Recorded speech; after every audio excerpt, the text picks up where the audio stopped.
Tensões residuais e deformações. Infosolda, o portal brasileiro da soldagem. Deformação angular. Esse tipo de deformação é resultado da existência de esforços de contração aplicados fora do eixo neutro do membro em soldagem. Figura 14. A deformação angular D pode ser calculada pela seguinte forma. Figura 14. Exemplo de deformação angular. D, deformação angular, é igual a 0,2 vezes W, que é o comprimento da mesa, vezes M, que é a dimensão, conforme apresentado na figura 14. O valor de M a 1,3 são tabelados, ou seja, esse valor aqui é tabelado. Tudo isso dividido por T, espessura da mesa, ao quadrado. Nós pegamos aqui, ó, como podemos ver, o processo de soldagem, como que ele é. A gente pega e quer fazer uma junta onde executamos uma junta em T, né? Onde primeiro executamos a solda do lado esquerdo, aqui do lado esquerdo, né? E depois executamos do lado direito aqui, né? Visto isso, podemos ver que a peça fica côncava, né? Ela não fica em estado de maneira reta. Aqui podemos ver a medida, onde a medida do cordão, né? Que é M, né? O comprimento da mesa, né? Que é aqui, ó, o comprimento do cordão. O W, o comprimento da peça. Aqui podemos ver o ângulo, que é a parte do A aqui, né? O ângulo, né? E o T, que é a espessura da peça, né? Prevenção e controle de deformações. Prever o comportamento de uma junta quando soldada depende de uma grande combinação de fatores que vão desde o nível de tensões residuais provenientes do processo de fabricação dos metais de base até a configuração da junta ou a quantidade de solda depositada. É praticamente impossível conhecer todos esses fatores e quantificar em que grau eles influenciem na soldagem de uma junta. Adotam-se procedimentos gerais para prevenir e controlar a deformação. Então, esse procedimento deve ser analisado para cada junta, desde a fase de projeto até a fase de execução. Evitar o excesso de solda. Quanto maior a quantidade de material depositado, maior é a quantidade de calor aportado à junta. Portanto, maior será sua tendência à deformação. Então, para minimizar a quantidade de material depositado, sempre que possível, opte por chanfro J e U em lugar dos chanfros meio V e V, pois proporcionam distribuição de esforços mais uniforme. Opte por chanfros duplos em lugar de chanfros simples, pois a área de metal depositado é menor e é mais equilibrado a balanceamento dos esforços de contração. Opte por ângulos de chanfro menores e abertura de raiz mais estreitas, mantendo a conformidade com o requisito do projeto. Evite a altura excessiva de reforço de solda. Utilize soldas intermitentes em vez de soldas contínuas.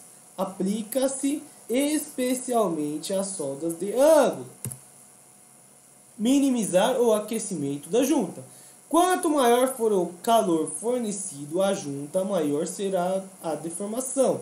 As recomendações para esse caso são as seguintes. Então, minimizar o aquecimento da junta. Realizar a soldagem com o menor número de passes é preferível. Utilizar processos e consumíveis com maior capacidade de deposição, pois o aquecimento de um único passe largo é maior que o de um passe estreito. Porém, como a contração é cumulativa, ao final de muitos passes estreitos, a contração acumulada será maior. Para a utilização de passes estreitos, o recomendado é aguardar o resfriamento da junta após cada passe. Na deposição dos cordões de solda em uma junta, procurar fazer uma sequência que priorize primeiramente a deposição dos cordões nas laterais do chanfro antes de fazer a união entre eles. Veja a figura 15. Figura 15. Sequência na deposição dos cordões de solda, onde vemos um cordão extenso fazendo um cordão de raiz e pequenos cordões já subsequentes, onde tem o 2, o 3, o 4, o 5, o 6 e o 7, né?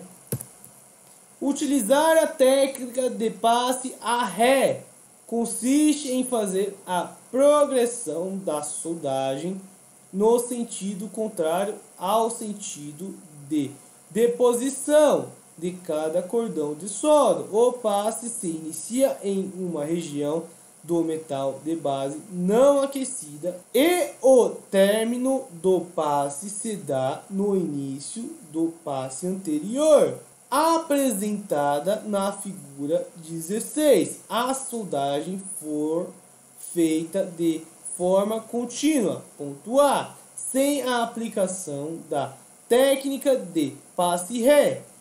A tendência é que, devido à contração transversal, a abertura entre as chapas se feche e, na extremidade final, ponto B, pode haver sobreposição das chapas, pois a cada cordão de solda inicialmente há a dilatação quando a abertura entre as chapas aumenta, porém no resfriamento há a contração com a tendência ao fechamento da abertura. Toda progressão é no sentido da extremidade B. Esta tendência de fechamento se acentua com a utilização do passe a ré. O comportamento de expansão e contração é o mesmo, porém o resultado é menos intenso, pois a sentido da progressão do cordão é na direção do ponto A e cada cordão termina em um local em que o cordão anterior já resfriado impõe resfriação à contração. Como podemos ver, a direção que nós estamos indo é na direção B. Ou seja, a gente inicia o passe na parte 1 e vai executando o passe até a parte A. Depois a gente inicia o passe na parte 2 e vai executando o passe até a parte 1. Depois a gente inicia o passe até a parte 3 e vai executando o passe até a parte 2. Sempre em direção a A. A direção de soldagem é para lá. A direção do cordão de solda é o oposto à direção de soldagem. Balancear as soldas em torno da linha neutra. A disposição das soldas deve estar em torno da linha neutra da peça. Figura 17.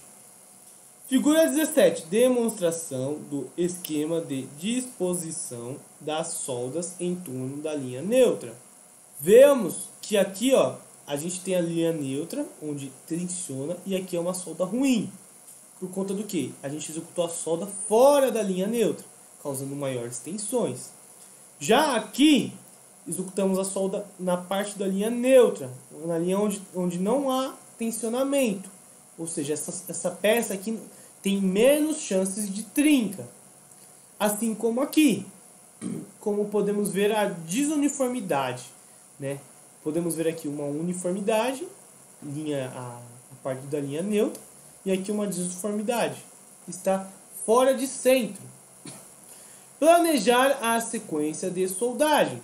O planejamento de sequência de soldagem é uma ferramenta que auxilia bastante na prevenção de deformação em chanfro duplo, por exemplo, X. Não é conveniente realizar toda a solda por um único lado, para depois realizar a solda do lado oposto. Se isso ocorrer, haverá desbalanceamento em relação à linha neutra da junta e incrementando toda a deformação em um único sentido. Quando a soldagem se der pelo lado oposto, a grande quantidade de solda depositada anteriormente fará restrição a que a peça retorne à posição original. Figura 18. Sequência de soldagem inadequada. Antes da soldagem, vemos o chanfro em X. Soldagem toda por um lado. Vemos que soldamos inicialmente pelo lado superior, o lado de cima, e depois queremos soldar o lado de baixo. Na soldagem pelo lado oposto, a grande quantidade de solda do primeiro lado restringe o retorno à posição neutra. Ou seja, a peça era para estar plana e ela não ficou, por conta de ter iniciado o cordão de solda do lado superior e depois querendo iniciar o do lado inferior, do lado embaixo. A maneira mais eficaz seria o que? Iniciar no lado superior, parado o cordão, e depois iniciado no lado inferior, assim equilibrando as tensões da peça. Figura 19. Sequência de solda adequada. Como podemos ver aqui, antes da soldagem, como é soldagem parcial em um lado, pequena deformação. Vemos que iniciamos a solda raiz, né, na linha neutra, ou seja, no centro da peça. Depois soldamos embaixo. Vemos aqui, que o que acontece? A gente solda primeiro na linha neutra e verificamos a deformação do material. Vamos supor que o material está côncavo aqui, No caso, o material realmente está côncavo aqui, né? Solda pelo lado oposto, inversão de deformação. Aí depois iniciamos uma solda do lado oposto, aonde está a tensão. Se a tensão está côncava, a gente vai lá, vira a peça e solda do lado oposto. Entende? E depois iniciamos a peça novamente do lado subsequente. Ou seja, essa aqui é a figura 1, figura 2, figura 3, figura 4. Então, chanfro duplo pode ser simétrico, ambos os lados são iguais. Os assimétricos, o exemplo acima é assimétrico. A sequência de soldagem em qualquer desses tipos de chanfro deve ser analisado a cada caso, podendo ter poucas alternâncias de lado, como no exemplo acima, ou várias alternâncias, dependendo de como se comporta a junta. Planejar a sequência de soldagem. O mesmo raciocínio de sequência de soldagem se aplica às soldas intermitentes, coincidentes ou escalão. Figura 20. Figura 20. Solda intermitente e solda intermitente em escalão. Esse tipo de soldagem foi dito no módulo de simbologia, onde temos a solda intermitente coincidente, que é o que? Você executa um cordão de solda de um lado e depois do lado oposto subsequentemente, né? Já a solda intermitente em escalão funciona como? Você executa um processo de soldagem de um cordão e aí você inicia no meio do cordão o processo oposto até terminar e assim subsequentemente. Ou então você inicia o cordão e aí você inicia onde terminou o cordão do lado oposto, dependendo do tipo de simbologia também. Utilizar técnicas de preparação da junta para anular esforços de contração. Com o conhecimento do possível comportamento de uma junta durante a soldagem, as peças podem ser posicionadas de maneira tal que, após a deformação que sofrem na soldagem, cheguem à posição esperada. Veja a seguir um exemplo. Utilizar a pré-deformação antes da soldagem. Figura 21. Utilização da pré-deformação antes da soldagem. Figura 21A. Preparação da junta pré-deformada para chegar à posição esperada após a soldagem. Aqui é a preparação. Aqui é a figura 21B. Após a deformação sofrida com a soldagem, a junta chega à posição esperada. Ou seja, a gente executa o processo de soldagem com a peça já em arco, né? Côncava, né? A gente executa o processo de soldagem dela e ela se torna, de vez de estar côncava, ela se torna plana, horizontal, né? Por conta do cálculo de deformação das tensões que a peça puxa. Utilizar a técnica de disposição dorso a dorso da mesma forma que a pré-deformação. Na técnica dorso a dorso, a intenção é fazer com que os próprios esforços de deformação sejam utilizados para minimizá-la. Há peças simétricas com comportamento similar devem ser fixadas uma contra a outra, de maneira que, durante a soldagem, os esforços que tendem a deformar uma peça anulem os mesmos esforços que tendem a deformar a outra, mantendo as peças nas posições esperadas. Antes da retirada da fixação, avaliar a necessidade de executar tratamento térmico de alívio de tensões, pois as tensões se mantêm atuantes. Se não for realizado o alívio de tensões, quando a fixação for removida, poderá ocorrer deformação. Figura 22. Onde vemos aqui os sargentos, né, segurando a peça junto, e aqui a peça a ser soldada, né? Figura 22. Disposição dorso a dorso. Utilizar dispositivos de montagem para controle de deformação. Os dispositivos apresentados na figura 23 permitem a contração transversal, que no caso não é indesejada, porém restringe a deformação angular. Embicamento. Figura 23. Dispositivos para controle de deformação. Como podemos ver aqui na figura, vemos como se fosse um sargento, uma prensa presa aqui para poder ser executado a soldagem do material, né? Como podemos ver. Aqui vemos o que, ó? Vemos ela de lado, né? Para poder executar o cordão. Ela presa aqui por solda, provavelmente. A gente vê os grampos de fixação como ficam e como a peça fica antes do processo de soldagem, para poder ter a correção. Planejamento da sequência de soldagem de equipamentos.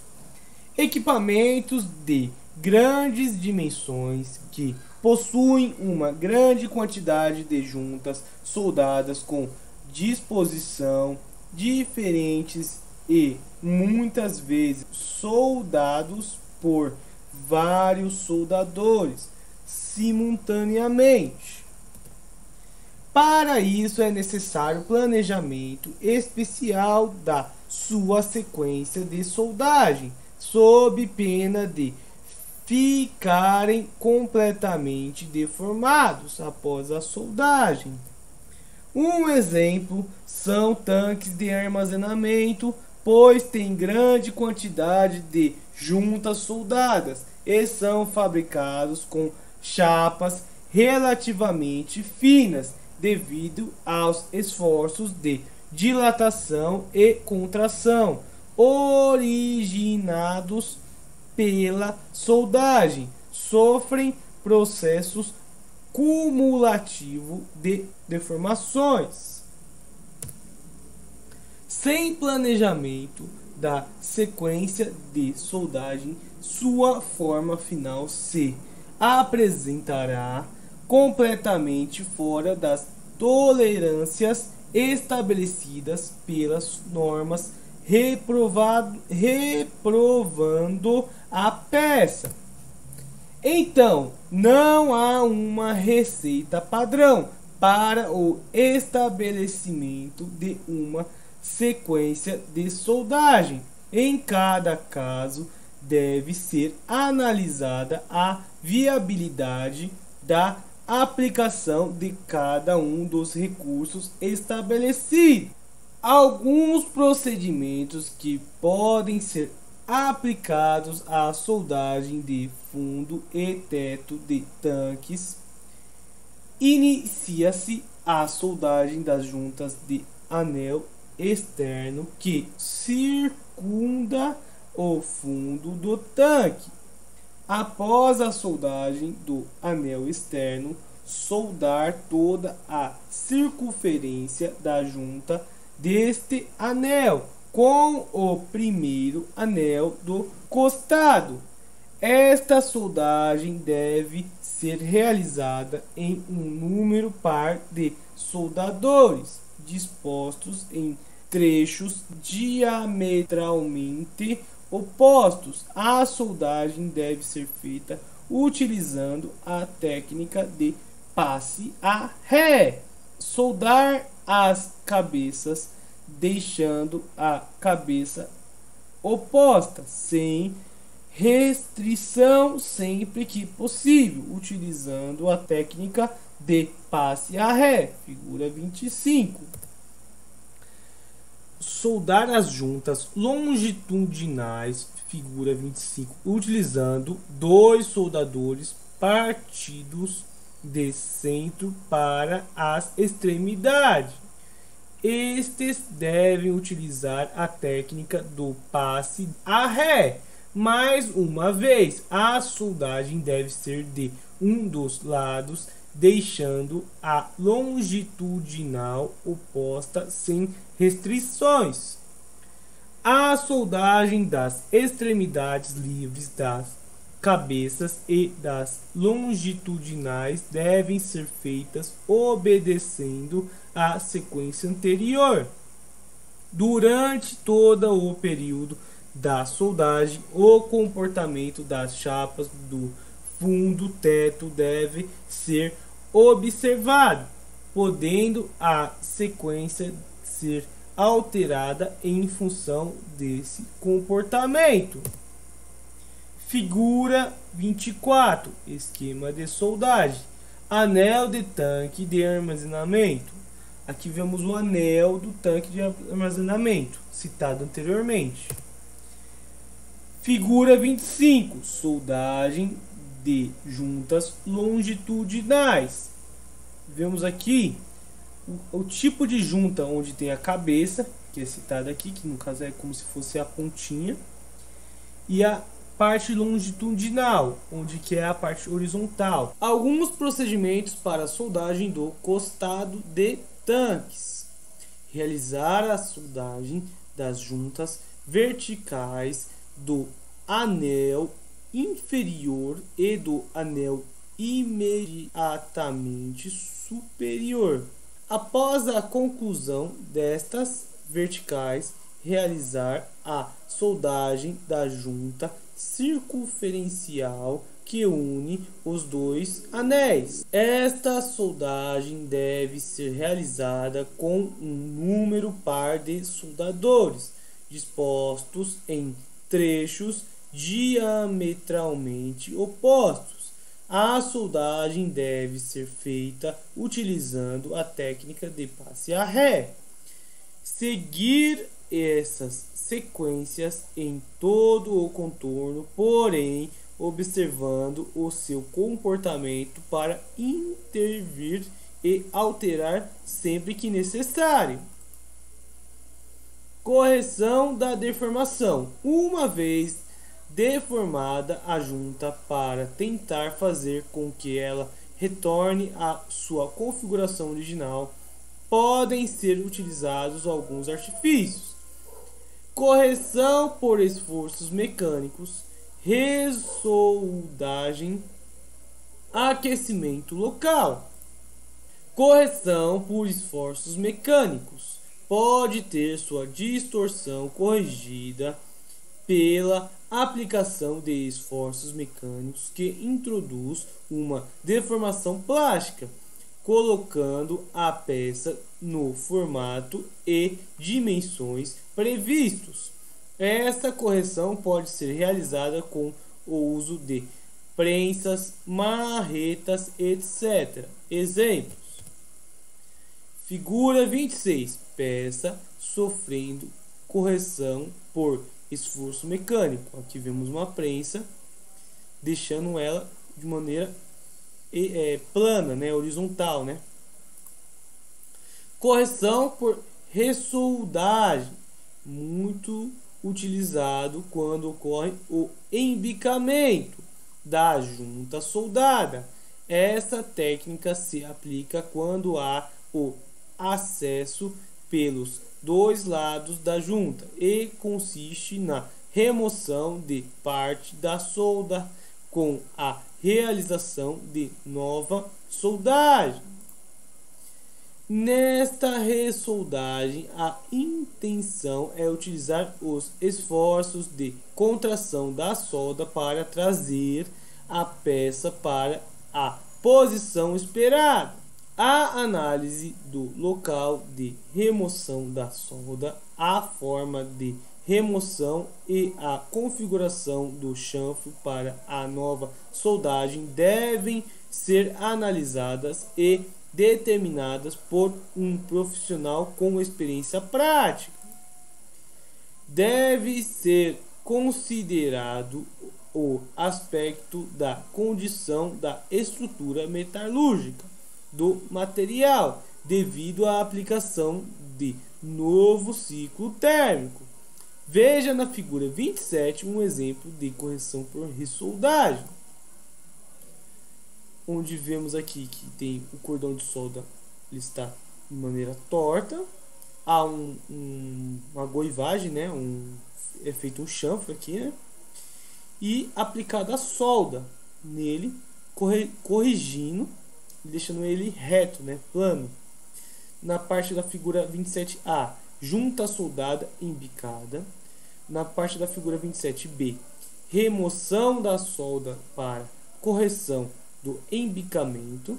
E na parte 27 da figura C, junta corrigida após a ressoldagem. Correção por aplicação de aquecimento localizado. A técnica de correção da deformação por aplicação de calor localizado é bastante utilizada, porém, para que seja eficaz, é necessário muita experiência prática da pessoa que define os locais e a distribuição do calor. Utiliza dos esforços de dilatação e contração que agem em uma peça aquecida para corrigir as deformações. O conceito aplicado é o mesmo apresentado para barras aquecidas com restrição externa, com aquecimento na região que se pretende corrigir, pois esta tende a se dilatar. Como o aquecimento é localizado, o restante do material da peça que não foi aquecido e que está com maior resistência mecânica restringe essa dilatação, introduzindo uma deformação potencial nela. Quando há o resfriamento, a região que foi aquecida, que pela deformação manteve sua dimensão, vai se contrair, trazendo consigo o restante da peça, fazendo com isso a correção da deformação. O aquecimento deve ser rápido e localizado, minimizando a condução de calor. Ele deve ser feito com chama, que deve ser direcionada para a peça de maneira a formar uma cunha imaginária. Figura 28. Veja o exemplo da figura 29. O lado da aplicação do aquecimento deve ser aquele que deve sofrer a contração, condução de calor na peça. Figura 28. Esquema da viga durante o aquecimento. A seção da cunha, incluindo a base, é aquecida, como podemos ver aqui. A aba da viga se contrai, endireitando a viga, deixando a viga da posição desejada. Figura 29. Correção por aplicação de aquecimento localizado. Viga deformada. Figura 1.29. A área indicada é aquecida rapidamente. Nesta fase, a deformação aumenta. Figura 29.2. A contração da área aquecida durante o resfriamento elimina parte da deformação. Figura 29.3. A deformação é totalmente corrigida repetindo-se os aquecimentos. Figura 29.4. Como podemos ver aqui, pegamos uma parte da viga, aquecemos, fazemos o alívio de tensões, né? Ou então criamos mais tensões, dependendo, né? No caso aqui, a gente cria mais tensões por conta da contração e o resfriamento. E vamos fazendo isso subsequentemente, de parte em parte, para poder deixar a viga plana. Correção por aplicação de aquecimento localizado. O aquecimento é feito com chama. É difícil o controle das temperaturas envolvidas. O ideal é trabalhar em temperaturas abaixo da temperatura de transformação, 600 graus Celsius a 650 graus Celsius, para que não ocorram alterações metalúrgicas no material. Pela dificuldade do controle das temperaturas, essa técnica deve ser empregada somente quando a forma da peça é mais importante que a condição metalúrgica do material. Muitas vezes, na aplicação dessa técnica, a superfície aquecida chega a ficar rubra, alterando completamente a condição metalúrgica. Para maior efetividade da correção, muitas vezes é importante o resfriamento rápido da superfície aquecida. Entre resfriamento é feito por meio de aplicação de água. Este resfriamento pode ser mais um agravante da condição metalúrgica do material. Lembra, pessoal, que no módulo 5 a gente falou sobre os gráficos TTT mudando a estrutura do material por conta da temperatura, transformando o material de um grão para outro em martensita, perlita.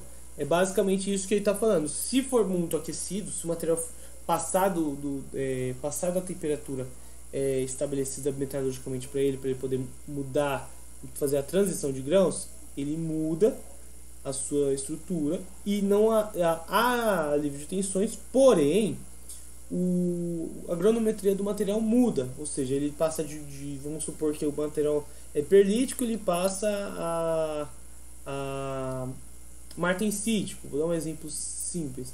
E a parte da introdução de hidrogênio, por conta do resfriamento de água, pode gerar trincas, ou então o tipo de resfriamento abrupto, gerando tensões, fazendo trincas. Quando você resfria o material com água, com óleo, você tem que ter a precaução de não difundir hidrogênio junto do material.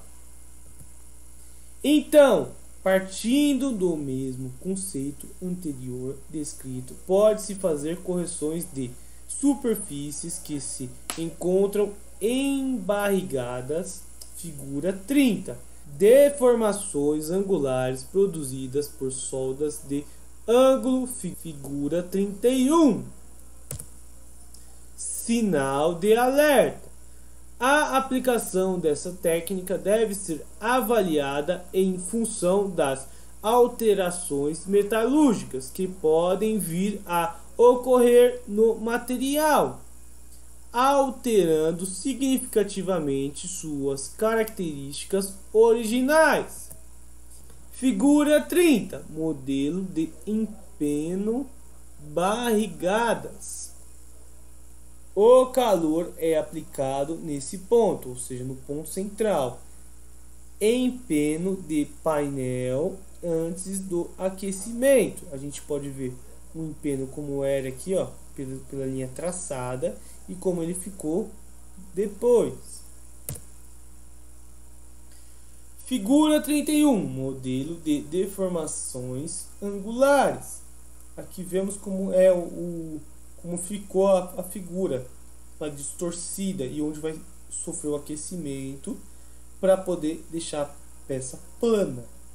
Todos os direitos reservados pelo livro Inspetor de Soldagem de 2012 do Senai da Bahia, Senai Minas Gerais, Senai Rio de Janeiro. Inspetor de Soldagem, publicação em consonância com o Acordo Ortográfico da Língua Portuguesa de 2008.